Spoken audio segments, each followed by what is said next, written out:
પાંચમું ધોરણ ભણો છો, સરસ કહેવાય. બેટા ભણી ગણી શું બનશો? એ કેમ છો? તમને કેમ ખબર?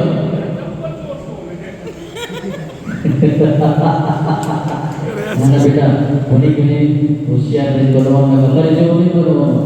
જો અલીફ લેલા તમારા ખભે લેલા, હે ભણવામાં ધ્યાન આપો બેટા. મેં તમને શા માટે બોલાવ્યો છે તમને ખબર છે કોઈને? એમ શા માટે બોલાવ્યો છે ખબર છે? આઈટમ કરવા. માસ્ટર આ કેમ ખીચામાં હાથ રાખી પેન્ટ પકડી રાખે છે? ઉતરી જાય છે તો દોરી બોરી બાંધી દે. हाँ यस ₹80 के रुपयों के बाद